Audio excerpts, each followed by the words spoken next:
আসসালামু আলাইকুম সুপ্রিয় সপ্তম শ্রেণীর শিক্ষার্থী। জেপি ম্যাথের আমাদের আজকের ক্লাস দ্বিতীয় অধ্যায় অনুশীলনী 2.3 এর 16 এবং 17 নম্বর প্রশ্নের সমাধান। দেখো 16 নম্বর বলা আছে একটি চৌবাচ্চায় দুটি নল আছে।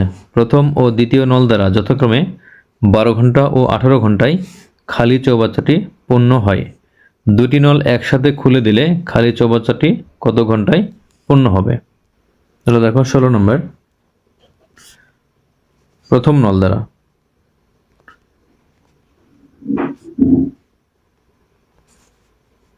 দ্বারা এখানে আছে 12 ঘন্টায়, তাহলে 12 ঘন্টায় পূর্ণ হয় একটি চৌবাচ্চা। তাহলে প্রথম নল দ্বারা 1 ঘন্টায় পূর্ণ হয়, তাহলে 1/12 এটা হচ্ছে অংশ, অর্থাৎ এই চৌবাচ্চার 1/12 অংশ পূর্ণ হয়। তাহলে এবার দ্বিতীয় নল দ্বারা এখানে 18 ঘন্টায়, তাহলে 18 ঘন্টায় পূর্ণ হয় একটি চৌবাচ্চা।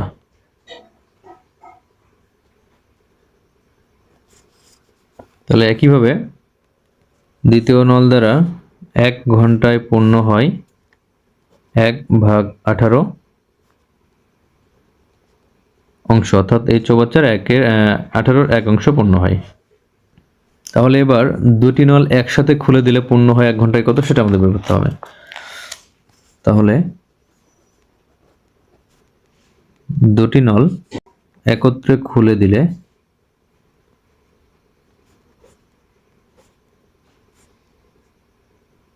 এক ঘন্টায় পূর্ণ হয়, তাহলে হচ্ছে 1/12 যোগ 1/18 অংশ। তাহলে এখানে 12 এবং 18 এর লসাগু হচ্ছে 36। তাহলে 12 দ্বারা 36কে ভাগ করলে 3, 3 দ্বারা 1কে গুণ করলে 3, যোগ 18 দ্বারা 36কে ভাগ করলে 2, 2 দ্বারা 1কে গুণ করলে 2 হলে অংশ সমান 5/36 অংশ। তাহলে আমাদের বের করতে হবে যে দুটি নল একসাথে খুলে দেওয়া হয় তাহলে কত সময়ে চৌবাচ্চাটি পূর্ণ হবে। তো এই জন্যে আমরা এখন লিখব যে দুটি নল দ্বারা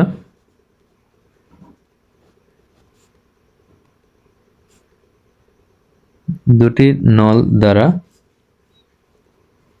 36-এর 5 অংশ পূর্ণ হয় 1 ঘন্টায়। তাহলে সুতরাং দুটি নল দ্বারা 1 অংশ বা এটা কিন্তু সম্পূর্ণ, তাহলে সম্পূর্ণ পূর্ণ হয়, তাহলে এটা হবে 1/5/36 ঘন্টায়। তাহলে এখান থেকে সমান, এখানে 1 ভাগকে গুণ করলে 36 হবে লব আর 5 হর, তো ঘন্টায়। তাহলে সমান উপরে 36 সাথে 1 গুণ করলে 36/5 ঘন্টায়। তাহলে দেখো এখানে আমরা ভাগ করব 36কে 5 দ্বারা, তাহলে 5 দ্বারা ভাগ করলে 5 সাথে 35 হয়, তাহলে 7, এখানে হবে 35, তাহলে এখানে বিয়োগ করে থাকবে 1, তাহলে সুতরাং এই সংখ্যাটি হবে 7 পূর্ণ 5-এর 1, তাহলে এইটা হবে এইটার মান। তাহলে সমান এখানে 7 পূর্ণ 5-এর 1 ঘন্টায়। তাহলে এখানে আমরা লিখব যে চৌবাচ্চাটি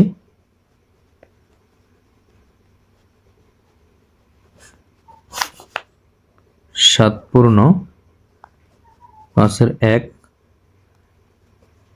ঘন্টায় পূর্ণ হবে। তাহলে এটা হচ্ছে উত্তর।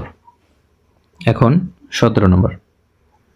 তাহলে দেখো 17 নম্বর বলা আছে, স্রোতের অনুকূলে একটি নৌকা 4 ঘন্টায় 36 কিলোমিটার পথ অতিক্রম করে। স্রোতের বেগ প্রতি ঘন্টায় 3 কিলোমিটার হলে স্থির পানিতে নৌকার বেগ কত?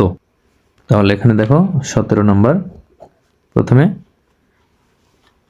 স্রোতের বেগ এখানে কিন্তু দেওয়া আছে, তাহলে আমরা লিখলাম যে স্রোতের বেগ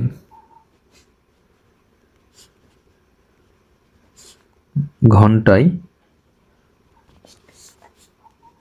3 কিলোমিটার। তাহলে এখানে দেখো বলা আছে স্রোতের অনুকূলে একটি নৌকা 4 ঘন্টায় যায় 36 কিলোমিটার। তাহলে আমরা এখন লিখব যে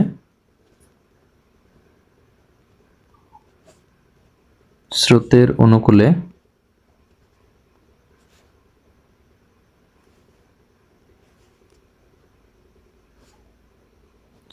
অনুকূলে নৌকাটি 4 ঘন্টায় যায় 36 কিলোমিটার। তাহলে স্রোতের অনুকূলে নৌকাটি 1 ঘন্টায় যায়, তাহলে এটা হবে 36/4 কিলোমিটার। তাহলে এখানে হবে সমান 4 দ্বারা 36 ভাগ করলে 9, তাহলে 9 কিলোমিটার। তাহলে স্রোতের অনুকূলে নৌকাটি 1 ঘন্টায় যায় 9 কিলোমিটার। যদি স্রোতের অনুকূলে কোনো জলযানের বেগ হয়, তাহলে সেক্ষেত্রে স্রোতের বেগ এবং ওই যানের বেগ কিন্তু যোগ হয়। তো সেক্ষেত্রে আমরা এখানে লিখব যে আমরা জানি স্রোতের অনুকূলে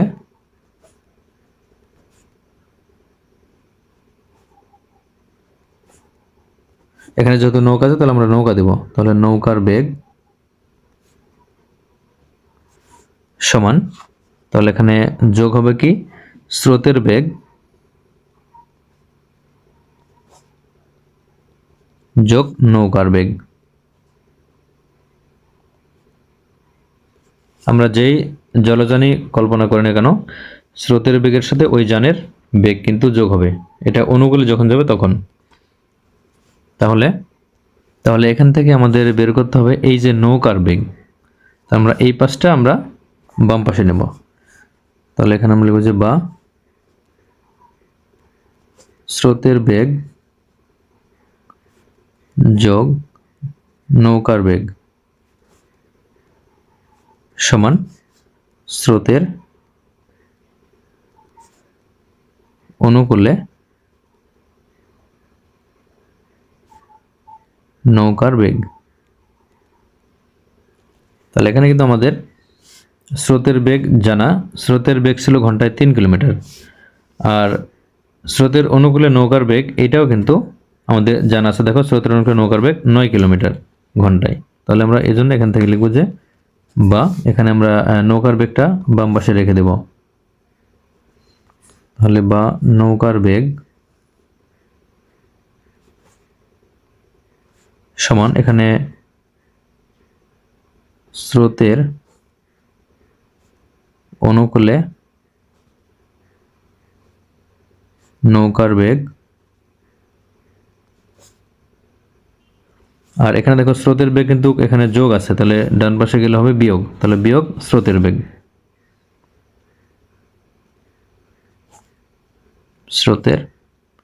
বেগ, তাহলে বা এখানে আমরা লিখব যে নৌকার বেগ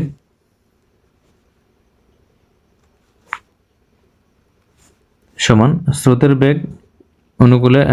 অনুকূলে নৌকার বেগ এখানে 9 কিলোমিটার 1 ঘন্টায়। তাহলে এখানে হচ্ছে 9 বিয়োগ স্রোতের বেগ কিন্তু 3 কিলোমিটার দেওয়া আছে, তাহলে 3 কিলোমিটার, তাহলে সমান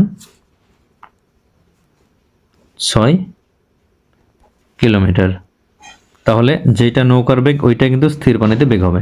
তাহলে সুতরাং স্থির পানিতে নৌকার বেগ